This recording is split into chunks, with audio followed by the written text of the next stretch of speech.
Hi and welcome to my channel. I'm Simon and today I am back with one of my favourite videos to make and one of my favourite times of the bookish year, because a week today as this video goes live it will be the announcement of the Women's Prize for Fiction Longlist 2022. 16 books that I'll be reading away and reading along with my mother, which I have been doing for the last few years, but I've actually loved the Women's Prize since it was the Orange Prize, and I've been following it since. It's introduced me to so many amazing authors and I can't wait to see what the long list is.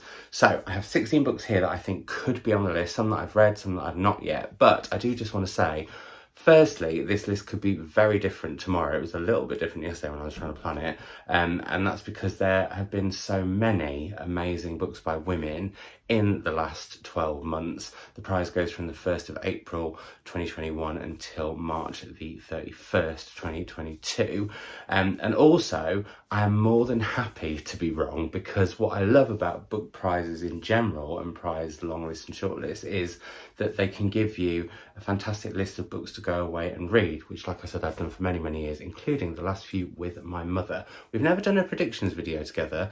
We have done a reaction video. I think we've done that the last 2 years, and we're hoping to do one next week, but Mum is a little bit under the weather, so I don't know when she will be well enough to film, but if she is, we will. So there we go. I can tell you that she's very excited and is indeed reading one of the books on my prediction list right now, but we'll get to that later. Let's get cracking then. Sorry, I should say I actually have a coffee throaty thing as well, not that thing, so if there's a few cuts along the way I do apologise, but anyway, let's get on with the list. But one thing I did want to say actually before is I try not to get miffed off about prize long lists and books that I love that aren't on there, because having judged prizes myself, I know how, well, I just know how complex it can be and how you might really love a book, but four other people love another book more, etc. So yeah, I never get miffed about it. That said, there are a few books that I would be quite disappointed not to see on the list.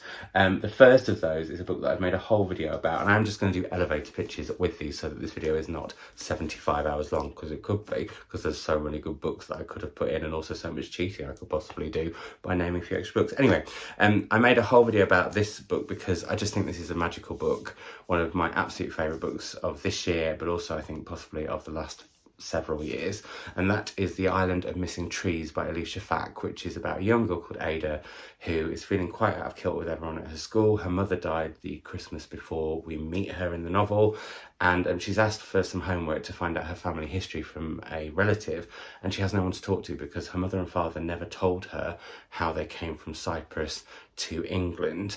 But what we get to know through a fig tree that her father is burying in their garden to protect it over the winter is that history, because this is a cutting from a tree from where her mother and father met, and we meet them and the characters, but also we find out about the conflict in Cyprus, and yeah, we go on from there. It's also a book that's so much about nature and the celebration of nature, obviously trees. Did you know that we share 50% DNA with trees? We do. I learned that and much more in this book. There's also a sprinkling of myth and legend. Oh, it's just wonderful. And there's also a love story sort of around the story of her parents that I thought was absolutely beautifully done, and a scene with a parrot that made me cry for hours. So there we go, there's that. I think it is utterly incredible, as I do, as you'll well know, because it was one of my favourite books of last year if you've been watching for a while, Still Life by Sarah Winman. I would love to see this on the list. I think it's a really wonderful book, so hopeful, so joyous, and so purposefully so. Anyway, this is about two people who meet on one random day during the war, and they are Evelyn Skinner and Ulysses Temper, and they never forget each other from that point, and we follow them both as kind of backwards in time and how they got to that point, but forwards in time afterwards, and how they sort of almost bump into each other. And it's a book that's very much about friendship, it's about found family, it's about how amazing Europe is and how amazing it is to be part of Europe, and also how the best parts of human nature, some of the darker sides too. I mean, I cried a few times with some of the things that go on in this book, but overall it's very much about the hope and the joy of human nature and people coming together in difficult circumstances. And yeah, it's just a book of joy, and frankly right now I think we could all do with that. So there's that one. Then, and the reason that I think this might not be on the list is because it's told in vignettes and it's quite short, and I think there is a minimum amount of words that a book has to have within it in order to be eligible for the prize, which is why I haven't included The Fell by Sarah Moss, or actually for another reason, which I'll talk about later as well. But the book that I'm going to be doing a whole video on, because I thought this book was so phenomenal. It's another favourite book of 2020 for me. 2020? We don't want to go back there. 2022. It's Violets by Alex Hyde, and this tells of two women called Violet. We meet one who is in her I think she's late 20s, early 30s, and she has lost a child and finds out she can't have children because of that. And then we meet another Violet who's much younger and has got pregnant out of wedlock, both in the lead up to World War II. And she decides to have the child, but also to go and try and see what she can do in the war effort, basically. And we follow them both, and it's told through these vignettes, some almost poetry-like moments, and it is just phenomenal. I'll be talking about it, like I said, in its own video, but yeah, it's a corker. So I'd love to see that on there, but I don't know if it's quite long enough. Going to the other extreme though, and actually I think this year could be the year of the chunkster for the Women's Prize Longlist, because there are some big old brilliant books that have come out. One of my favourites last year was this One Sky Day by Leonie Ross, which is set on the island of Popisho, where everybody there is born with a little something something, a little bit of magic, and we follow all these people for one particular day and we learn through it. And it's so incredible what Leonie Ross has done in creating this island and its culture, its myths, legends, characters, politics, social hierarchy, all that kind of stuff, again with this sprinkle of magic. And it goes in some very unexpected directions, but I absolutely loved it, and I would have liked to have seen this on a lot more prize lists this year. I will say the first chapter is a bit of a tricky one, but once you're past that and you're into the rhythm of it, I just think it's a book that keeps on giving. So yeah, I'd love to see that on the list. I would love to see the next book on the list. I should say that the author is a friend of mine, but what I wanted to actually say is that the next two books I'm going to talk about, they're both friends of mine, are literary thrillers, and I do love the fact that the Women's Prize will often have a good old mystery on it. And first is Ghosted by Jen Ashworth. This is about a woman whose husband goes missing, but she doesn't tell the police for quite a few days, and we follow her and kind of try and work out why, but also what might have happened to her husband, and sort of slowly watch her unravelling. And I thought this book was cracking. It's got a really dark sense of humour to it. It's very much about the North. And yeah, I just think it's brilliantly, brilliantly written, and also has a stunning cover, which doesn't matter, but is a fact. So yeah, we have that one. And then the other literary thriller is by another friend of mine.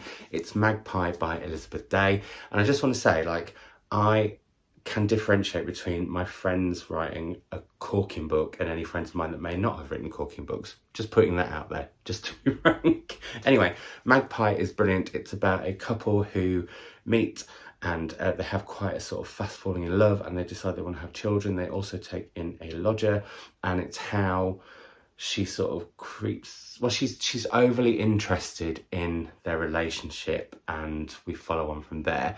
This is a book I didn't talk about enough last year, and the reason for that is because it's twisty and because there's lots of surprises in it. You never want to spoil that for anyone. Like, one of the joys of reading this book is how it unfolds and what happens and the twists and turns you go on, and I don't want to ruin that for anyone. So yeah, but suffice to say, I thought it was a corker, and I would like to see that on the list. Then we have the first book that I read in 2022 in full, and that is Night Bitch by Rachel Yoder, and the first of a few debuts that I want to talk about. And the last of the books I'm going to talk about that I have read already. And this is about a woman who has a 2-year-old child, and she feels like she's losing her identity of who she was before she had this child, and the fact that she's kind of just been labelled mother, and now that seems to be it. And at the same time as all this is going on, she feels like she's growing fangs, she's getting hairier, she might be growing a tail. Is she becoming a dog? And it's what follows on from there, and it gets really bonkers. It's very quirky. I will say the ending is a little bit wowzer. I found it a little bit out there, which could possibly work against it, I don't know. But yeah, what I loved was the inventiveness and the originality and the way that it said so much about being a mother and what society how society puts a label on you with that. I just found that fascinating, so I would like to see that one on there. Now on to a couple of other debuts that I haven't read yet, but I'm really keen to read.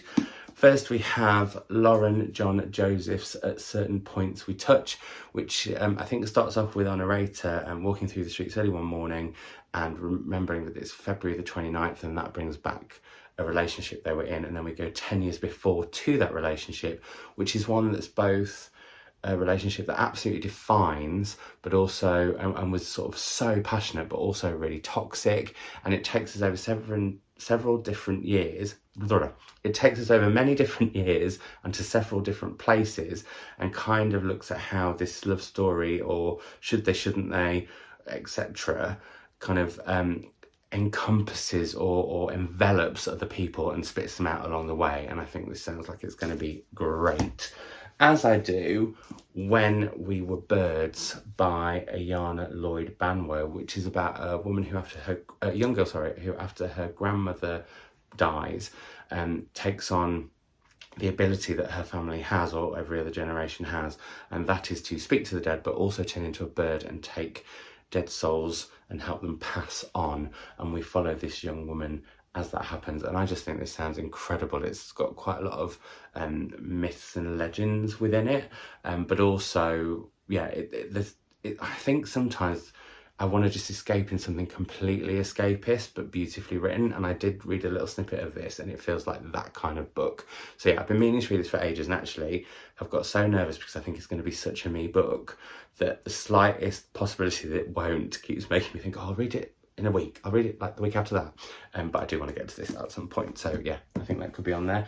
As I do something a little bit dystopic, and that is The School for Good Mothers by Jessamine Chan, which I have heard looks at like a society where they will judge you on how good or mother or not you are over the smallest little thing. And I think we follow one particular woman at the beginning, and then if they decide that you're a bad mother, you have to go and be your child is taken away from you, and you have to go and be retrained at the School for Good Mothers. And that just sounds so intriguing to me. It's had quite a lot of buzz in America already, and actually one of the judges of this year's prize, Pandora Sykes, I'm not saying that's a link, said it's destined to be a feminist classic. It kept me up at night. So yeah, I think this is going to be corking, and I think this is sort of prime women's prize fodder.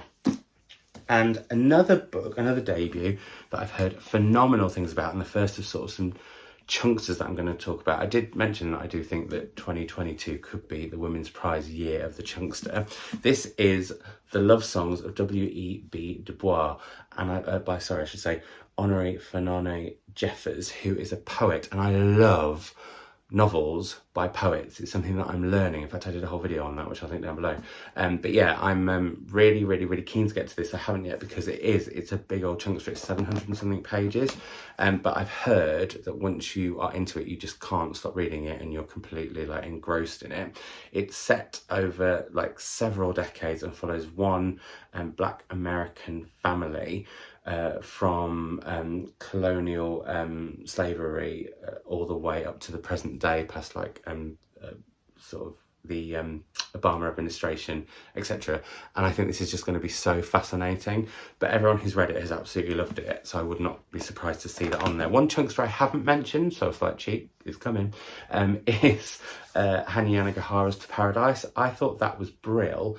I thought it was even better on a second read, so it could be interesting to see what the judges make of that one. But if it's on there, fantastic. I just haven't put it in this list because the middle I had a little struggle with, but enjoyed much more on the second read. The next of the chunksters though, and one that I did start reading, but I started this when I was at a really busy period in work, and Omicron had come and just things were a little bit, and my brain felt too full. And this book is a huge chunkster, an epic novel with also like every chapter almost has a mini epic within it. It's like a book with stories within stories, which I love.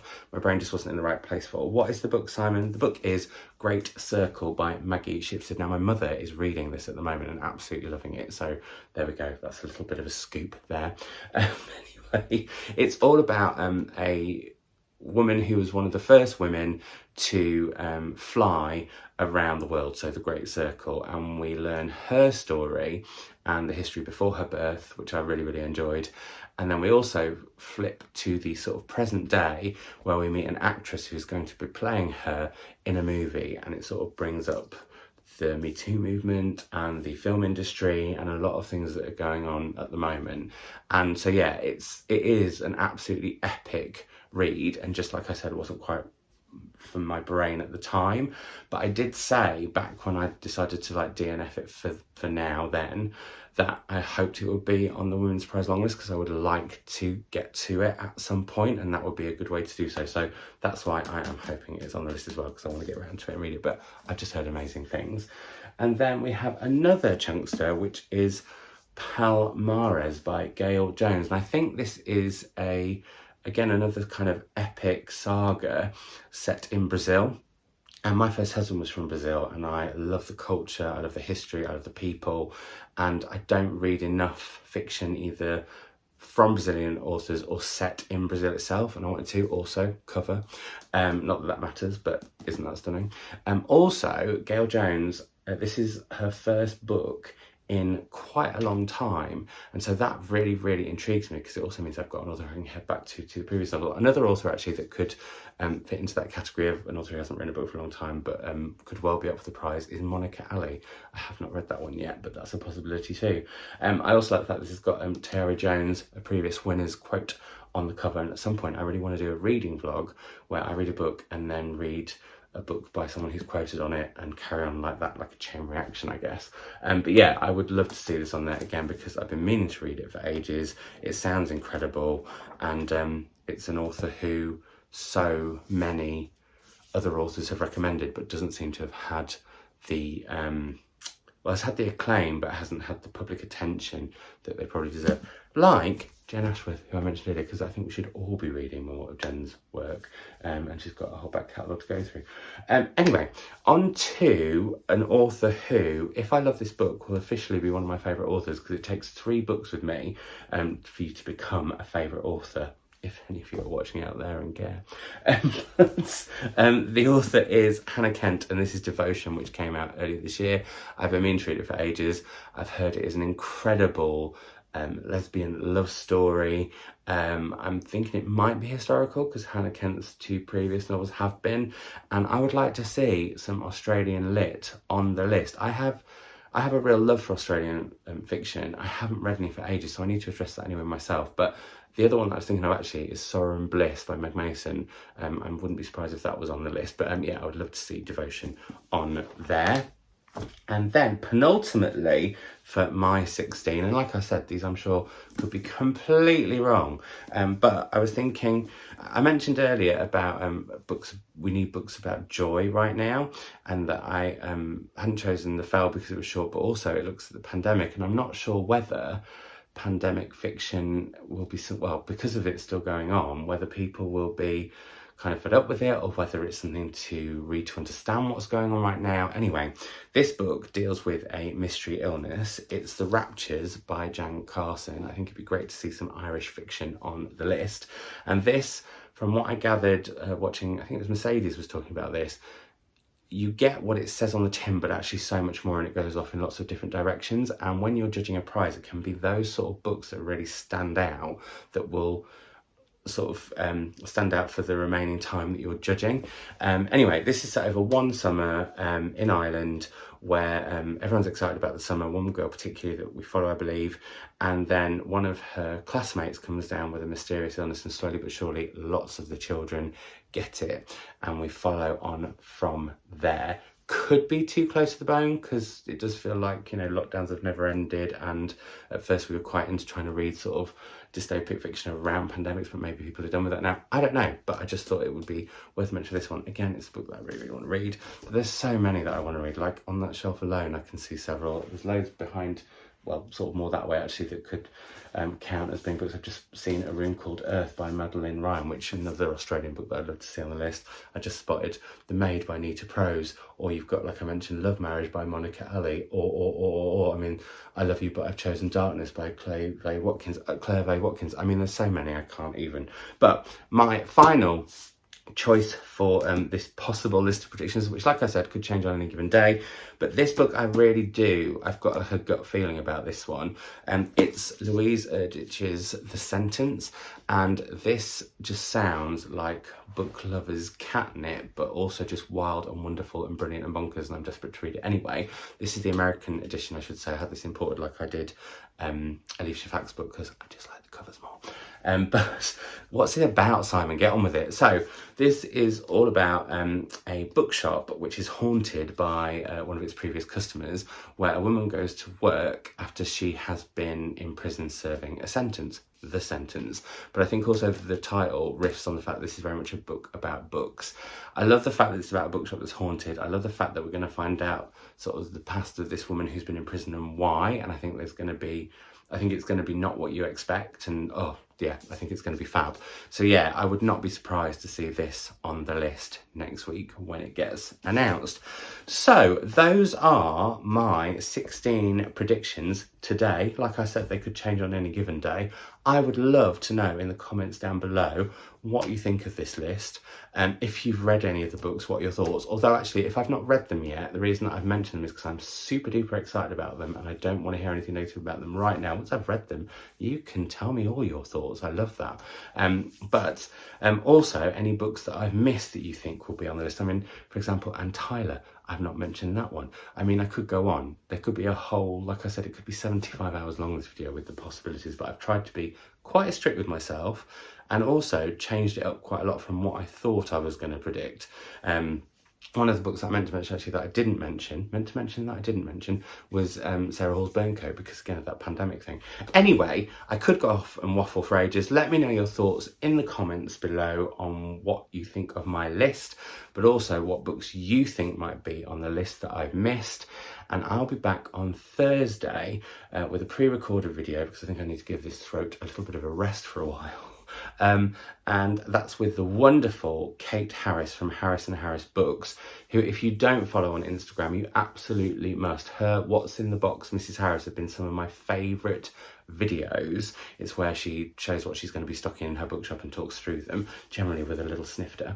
And she's just brought so much joy to me, and she's carrying on doing it, which I think is fab. And we got to have some time together, and it was literally like meeting a celebrity for me. I was quite starstruck. So that will be on my channel on Thursday, and who knows what will be on Sunday. I can't tell you because I have no idea. But until then, happy reading, and I will speak to you all soon.